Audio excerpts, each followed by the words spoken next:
నమస్కారం. ఆధ్యాత్మిక సుధాసాగరం ధర్మ సందేహాలు కార్యక్రమానికి సాదర స్వాగతం. ధర్మో రక్షతి రక్షితః. ధర్మాన్ని రక్షిస్తే ఆ ధర్మం మనల్ని రక్షిస్తుంది. ఆ ధర్మానికి కట్టుబడ్డ ఎంతో మంది పుణ్యాత్ములు, సత్పురుషులు మనకు సదా ఆదర్శప్రాయులు. మరి నిత్య జీవితంలో మనం ఆచరించే ధర్మాలు, వాటి వల్ల కలిగే సందేహాలకు శాస్త్రీయ సమాధానాలు అందించడానికి మన ముందున్నారు ప్రముఖ ఆధ్యాత్మిక రత్న సూక్తి సుధాకర, మీ అందరికీ సుపరిచితులైన డాక్టర్ అన్నదానం చిదంబర శాస్త్రి గారు. వారితో మాట్లాడి మరిన్ని విషయాలు వారి మాటలో తెలుసుకుందాం. ఈనాటి కార్యక్రమాన్ని ప్రారంభిద్దాం. నమస్కారం అండి. నమస్కారం అమ్మా.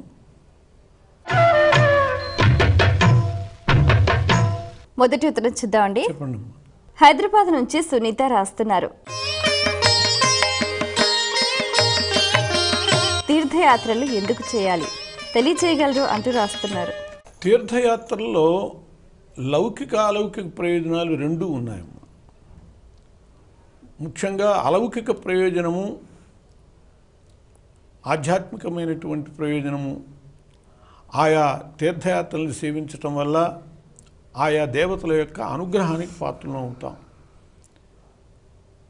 రెండవది లౌకిక ప్రయోజనం ఏమిటంటే తీర్థయాత్ర వల్ల విశేషమైనటువంటి జ్ఞానం ఏర్పడుతుంది. గురువులు తమ శిష్యులకి ఉపదేశం చేసి సాధన చేయమంటంతో పాటు తీర్థయాత్రలు చేసి రమ్మని కూడా చెప్పటం మనం చూస్తాం. అలా తీర్థయాత్రలు చేయటం వల్ల అనేక రకాల మనుష్యులతో వాళ్ళ యొక్క అనుభవాలు చూడటం వల్ల లోకం యొక్క తీరుని అర్థం చేసుకుని మనిషి ఎలా జీవించాలో తెలుసుకునేటందుకు అదొక మార్గం అవుతుంది. మూడవది దేశ సమైక్యతకి తీర్థయాత్రలు చాలా దోహదపడతాయి. కేరళలో ఉన్నటువంటి వాడు ఎక్కడో హిమోత్పర్వత ప్రాంతానికి వెళ్ళి అక్కడ యాత్రలు చేయటం, అలాగే ఆ ప్రాంతం ఉన్నటువంటి వాడు కింద ఎక్కడో రామేశ్వరానికి, కన్యాకుమారికి వెళ్ళి దర్శనం చేసుకోవటం, ఇదంతా కూడా ఏకాత్మతకి, మొత్తం భారతీయులైనటువంటి వాళ్ళందరికీ కూడా ఇది ఏకాత్మత భావాన్ని తీసుకొచ్చేటటువంటిదిగా కూడా ఉంటుంది. అలాగే కొన్ని కొన్ని నియమాలలో కూడా తీర్థయాత్రలు నిర్ణయించే పద్ధతి మనం చూస్తాం. పాండవులు ద్రౌపదిని వివాహం చేసుకున్నాక వాళ్ళకి ఒక వ్యవస్థ ఏర్పాటు చేయబడ్డది. ఎవరు ఎలా ఒక్కొక్కళ్ళు ఒక సంవత్సరము ద్రౌపదితో కాపురం చేయాలి అని. ఒకళ్ళతో కాపురం చేసే సందర్భంలో మరొకళ్ళు కనుక ఆ అంతర్గృహంలోకి, అభ్యంతర గృహంలోకి ప్రవేశించేటట్లయితే వాళ్ళు తీర్థయాత్రలు చేసి రావాలి అని చెప్పి నియమం పెట్టుకున్నారు. అందువలనే ధర్మరాజుతో ద్రౌపది ఉన్న కాలంలో ఒక బ్రాహ్మణునికి సంబంధించినటువంటి గోవు అపహరింపబడ్డది. ఆ బ్రాహ్మణుడు వచ్చి మొరబెట్టుకున్నాడు అర్జునునికి, అయ్యా నా గోవును రక్షించండి, ఎవడో అపహరించుకుపోతున్నాడు అని. కాబట్టి ఆ గోరక్షణ కోసమని, ఆ గోబ్రాహ్మణ రక్షణ వాళ్ళ యొక్క ప్రధాన లక్ష్యం. రాజులకి గోబ్రాహ్మణ హితాయచ అని చెప్పి అటువంటి గోరక్షణ కోసమని దేనికైనా సిద్ధం కావాలి. అందుకోసమని అర్జునుడు ఆయుధాలను తెచ్చుకోవటం కోసమని ఆ ధర్మరాజు ద్రౌపది ఉన్నటువంటి ఏకాంత ప్రదేశంలోకి వెళ్ళాడు. వెళ్ళి ఆయుధాలు తీసుకొచ్చి దాన్ని రక్షించాడు. కానీ వెంటనే తాము అనుకున్న నిర్ణయం ప్రకారము తీర్థయాత్రలకు వెళ్ళిపోయాడు. అలా ప్రశాంతత కోసమని కూడా కొందరు తీర్థయాత్రలు చేసే పరిస్థితి చూస్తాం. కురుక్షేత్ర సంగ్రామ సమయంలో ఆ కురుక్షేత్రంలో పాండవుల వైపు ఏమో కృష్ణ పరమాత్మ ఉన్నాడు, మిగతా వాళ్ళందరినీనేమో కౌరవులకి అప్పచెప్పాడు. దుర్యోధనుడు కోరుకున్న ప్రకారం బలరాముడికి పెద్ద సమస్య వచ్చింది. ఇటు తమ్ముడిని వదులుకోలేడు, మిగతా పరివారంతో పాటు అటు దుర్యోధనుడి పక్షాన ఉండలేడు. దుర్యోధనుడు చాలా ఇష్టశిష్యుడు బలరాముడికి. కాబట్టి ఈ చికాకులో నేను ఇక్కడ ఉండను, తీర్థయాత్రలకు వెళుతున్నాను అని చెప్పి వెళ్ళిపోయాడు. తీర్థయాత్రలకు వెళ్ళిపోయాడు కురుక్షేత్ర సంగ్రామ సమయంలో లేకుండా. ఇలా తీర్థయాత్రలు చేయటానికి మానసిక వికాసం కోసమని, బుద్ధి వికాసం కోసమని, దేశ సమైక్యత కోసమని, ఆధ్యాత్మిక ప్రయోజనం కోసమని, నియమాల కోసమని ఇలా అనేక రూపాలలో తీర్థయాత్రలు సేవించటం ఉంటుంది.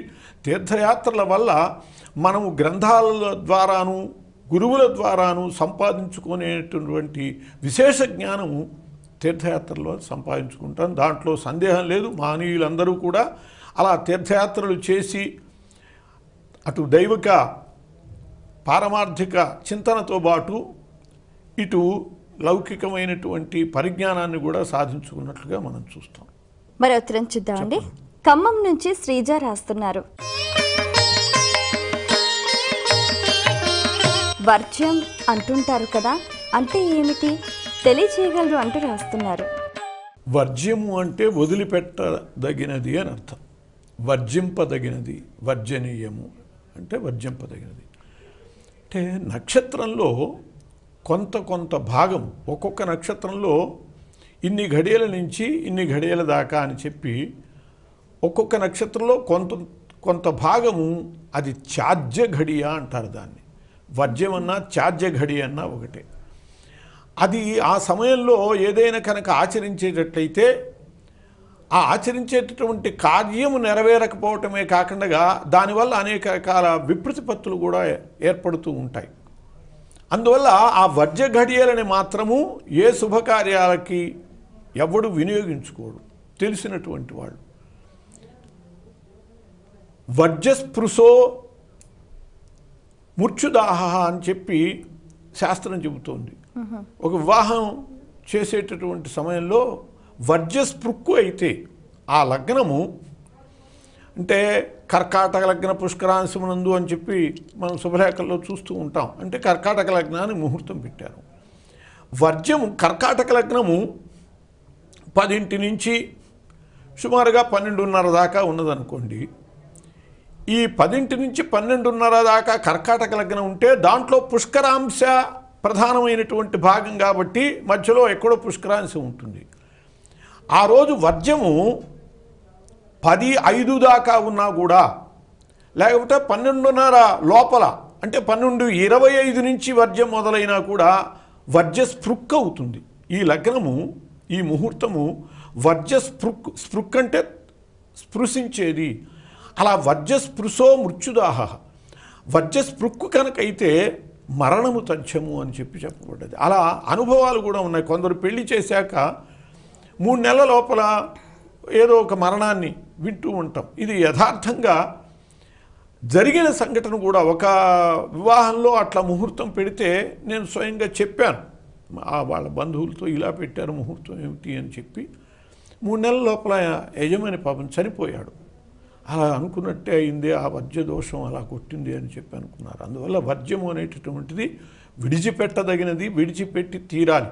అందులో చాంద్రమాన విధానంలో వర్జ్యానికి ప్రాధాన్యం ఉన్నది.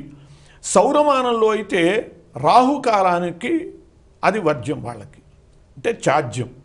రాహుకాలాన్ని వాళ్ళు ఎక్కువగా పట్టిస్తారు. నెల్లూరు అవతలంతా కూడా రాహుకాలం చూస్తారు. రాహుకాలంలో ఏ శుభకార్యం చేయరు, ఏది తలపెట్టరు. చాంద్రమాన నియమంలో ఉండేటటువంటి వాళ్ళకి ఈ వర్జ్యం అంటే నక్షత్రంలో ఉన్నటువంటి త్యాజ్య ఘడియలు ప్రధానం కాబట్టి ఇవి సుమారుగా 1 గంటన్నర ఉంటుంది. ఈ గంటన్నర వ్యాప్తమై ఉండదు. వర్జ్యం అనేటటువంటిది యథార్థంగా గంటన్నర ఉండదు, ఆ మధ్యలో ఎక్కడో ఉంటుంది. ఆ కాస్త దెబ్బ తగిలితే ప్రమాదం కాబట్టి దానికి ముందు కొంత వెనక కొంత కూడా వ్యవధానం ఇస్తారు. వర్జ్యంలోనే చేశారు కదా, ఏం జరిగింది అని కొందరు ప్రశ్నిస్తూ ఉంటారు. ఆ వర్జ్యంలో ఏదైతే కీలక భాగం ఉన్నదో ఆ భాగానికి తగిలితే ఆ ప్రమాదం జరుగుతుంది. ఒకప్పుడు అనేక కార్యక్రమాలు రామారావు గారు ఉన్న సమయంలో అనేక కార్యక్రమాలు, శంకుస్థాపనలు, ప్రారంభోత్సవాలు ఇవన్నీ కూడా పెట్టుకున్నారు. ఒకరోజు కార్యక్రమం పొదిలి అనేటటువంటి చోట ఏదో ఒక కార్యక్రమానికి శంకుస్థాపనకి నిర్ణయం జరిగింది. అది వర్జ్యంలో జరిగింది. ప్రత్యేకించి తోటి వాళ్ళతో చూసి ఆలోచించాం ఇదేం జరుగుతుంది అని. ఆ సమయానికి మబ్బులు కమ్మి ఆ రామారావు గారు పర్యటించేటటువంటి ఆ హెలికాప్టర్ ఏదో వెళ్ళటానికి వీల్లేదని చెప్పి అది క్యాన్సిల్ అయిపోయింది. ఇట్లా మనం జాగ్రత్తగా పరిశీలిస్తే వర్జ్యము దోషం యొక్క ప్రభావము కనపడుతూనే ఉంటుంది. దాన్ని గమనించుకోకపోవటం వల్ల జరగకపోతే ఎందుకో జరగలేదనుకుంటాం, ప్రమాదం జరిగితే ఎందుకో జరిగింది అనుకుంటాం. కాబట్టి వర్జ్యము చూసుకుని కార్యక్రమాలు ఏర్పాటు చేసుకోవటం చాలా మేలు. వర్జ్యం మాత్రము త్యాజ్య ఘడియ, అది వదిలిపెట్టి తీరవలసినటువంటి సమయం. హితము కోరుకునేటటువంటి వాడు వర్జ్యంలో ప్రయాణం చేయటం కానీ, శుభకార్యాలు పెట్టుకోవటం కానీ, ఏదైనా ఒక సంకల్పం చేసుకుని ఏదైనా ఆరంభించటం కానీ ఇది వర్జ్యంలో ఎట్టి పరిస్థితుల్లో చేయకూడదు. ప్రయత్నం చేద్దామండి.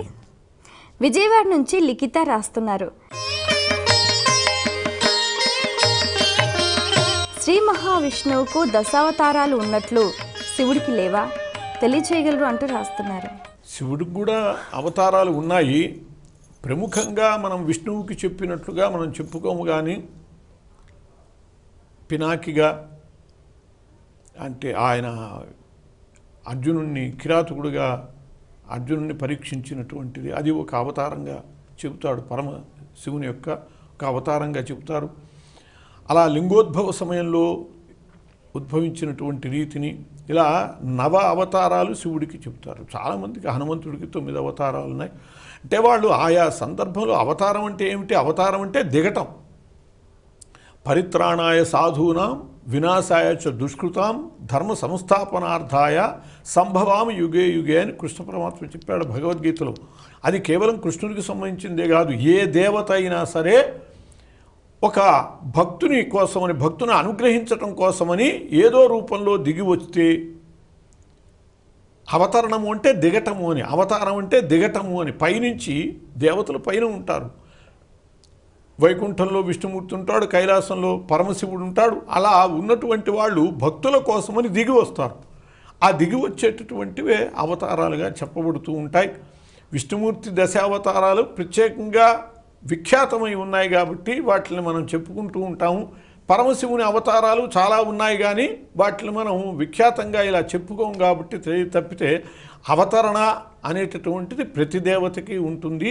అవతారము అంటే అదే అవతారము అని చెప్పబడుతుంది కాబట్టి ఆయనకి సంబంధించినటువంటి అవతారాలు కూడా లేకపోలేదు.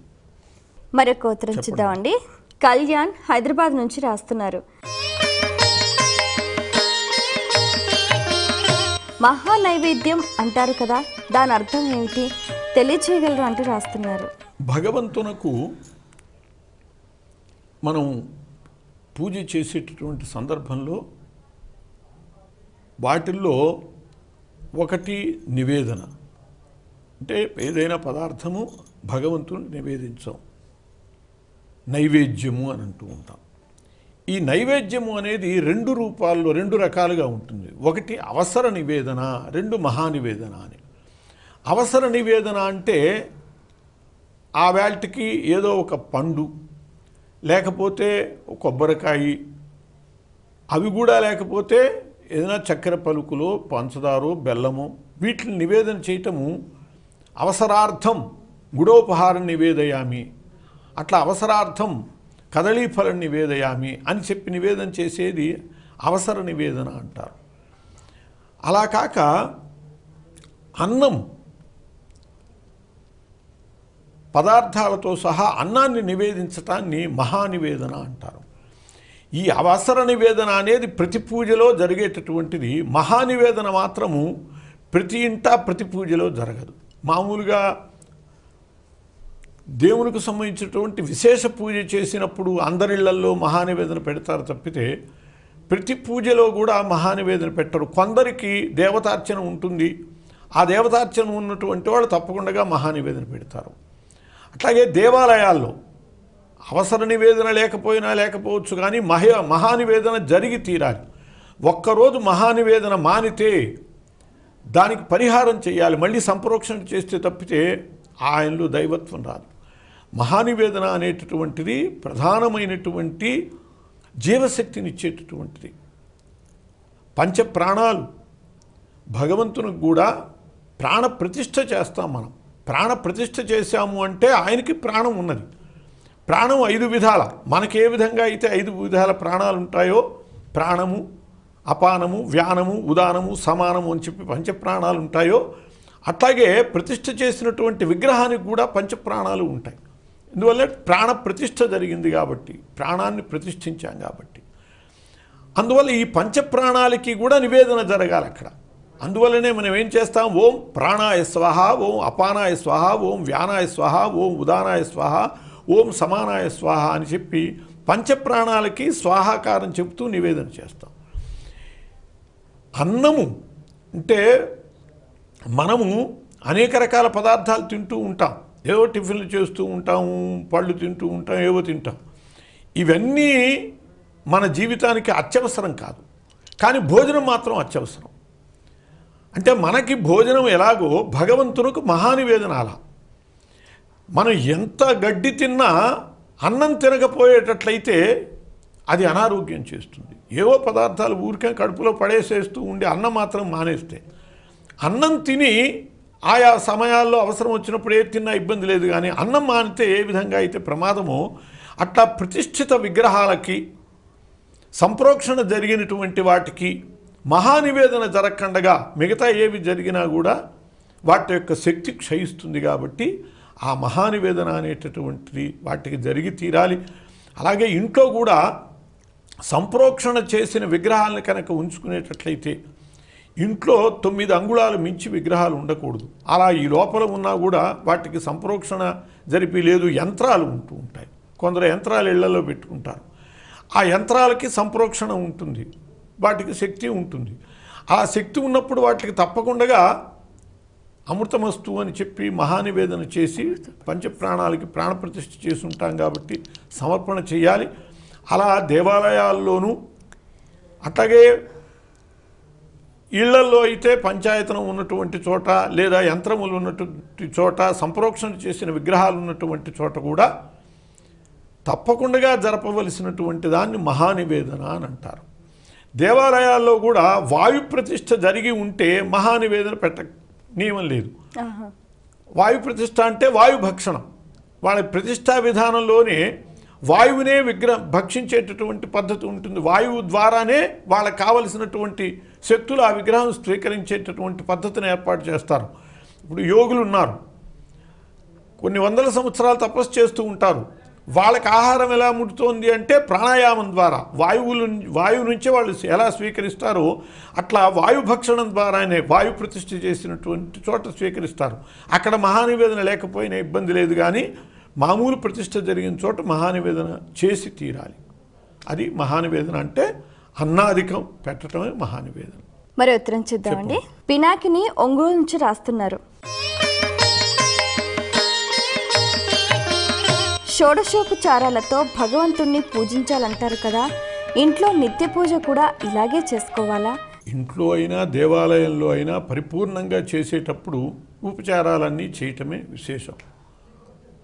అసలు ఉపచారాలు అనేటటువంటివి చతుషష్ట్యుపచారైశ్చ అని చెప్పబడింది. 64 ఉపచారాలు ఉన్నాయి. విశేషార్చనలో 64 ఉపచారాలు చేయాలి అని. 64 ఉపచారాలు చేయలేనటువంటి వాళ్ళు 32 ఉపచారాలు చేసే పద్ధతి ఉన్నది.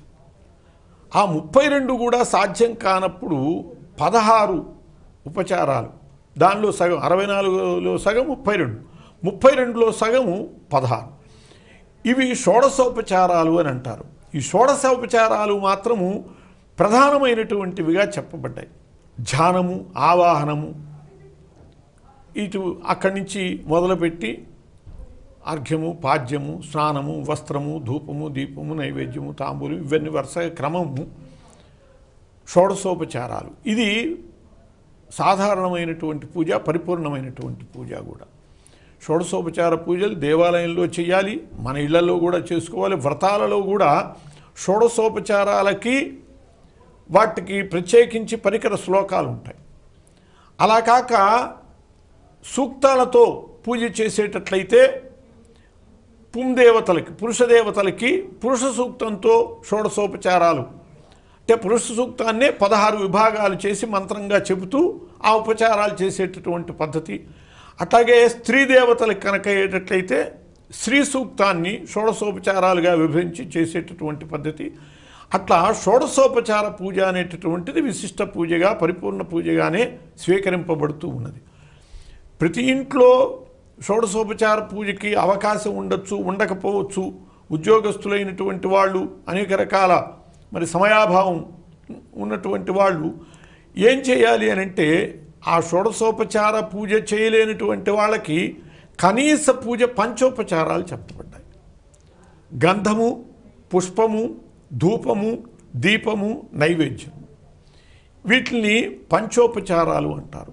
కనీసమైనటువంటి పూజగా ఈ పంచోపచారాలు చేసినా కూడా భగవంతునికి పూజ చేసినట్లే. అందువల్ల ఈ పంచోపచారాల కంటే ఎక్కువది 32, 64 అంత ఉపచారాల కంటే తక్కువది పరిపూర్ణమైనటువంటిది షోడశోపచార పూజా విధానం. కాబట్టి మనకి ఏ గ్రంథంలో అయినా ఏ వ్రతంలో అయినా షోడశోపచార పూజాంకరిష్య అని చెప్పి షోడశోపచారాలతో 16 ఉపచారాలతో పూజ చేసేటటువంటి విధానమే ప్రఖ్యాతమై ఉన్నది. అది దేవాలయంలో కాదు, ఇంట్లో కూడా ఆ 16 ఉపచారాలతో చేయటమే ముఖ్యం. ఈ ఉపచారాలకి ఆయా ద్రవ్యాల్ని సిద్ధం చేసుకుని ఆ ఉపచారాలు చేస్తూ పూజ చేయటము పరిపూర్ణత. సహజంగా ఏం చేస్తూ ఉంటారంటే అక్షతలు ఎక్కువ సిద్ధం చేసుకుని కలుపుకుని ఏ ఉపచారకైనా ధూపార్థం అక్షతాన్ని సమర్పయామి, దీపార్థం అక్షతాన్ని ప్రతిదానికి కూడా అక్షతలు వేసి పూజ అయిపోయింది అనేటటువంటి పద్ధతి చేస్తూ ఉంటారు. అది కాదు, వస్త్రాదులతో సహా యజ్ఞోపవీతాదులతో సహా చక్కగా పత్తితో తయారు చేయటం, చిన్న చిన్న వస్త్రాలు బిళ్ళలుగా, అట్లాగే యజ్ఞోపవీతం తయారు చేయటం, ఇట్లా తయారు చేసుకుని చక్కగా 16 ఉపచారాలతో చేస్తే అది శ్రద్ధ భక్తి ఉన్నట్లవుతుంది. ఆ శ్రద్ధ కనుక ఉంటే అన్నిటినీ సిద్ధం చేసుకుంటాం. ఆ శ్రద్ధ లేనప్పుడు ఏదో రకంగా అక్షతలతోనే చేస్తాం. మనకి శ్రద్ధ లేనప్పుడు భగవంతునికి మన మీద దయ మాత్రం ఎలా ఉంటుంది?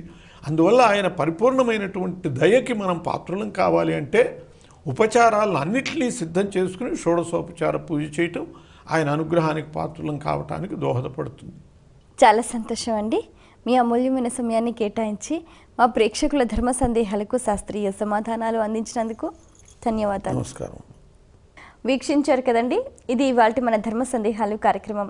మీకు కూడా ఏవైనా ఆధ్యాత్మిక ధర్మ సందేహాలు కలిగితే మా ఈ కార్యక్రమానికి మీ సందేహాల్ని క్లుప్తంగా సూటిగా స్పష్టంగా పోస్ట్ కార్డ్పై లేదా ఈమెయిల్స్ ద్వారా రాసి పంపించండి. మా చిరునామా ధర్మ సందేహాలు, కేర్ ఆఫ్ భక్తి TV, road number 92, Jubilee hills, Hyderabad 5,96,000. మా ఈమెయిల్ ఐడి bhakti@gmail.com. మరో కార్యక్రమంలో మీ సందేహాలు మా పండితుల సమాధానాలతో మళ్ళీ కలుసుకుందాం. అంతవరకు సెలవు. నమస్కారం.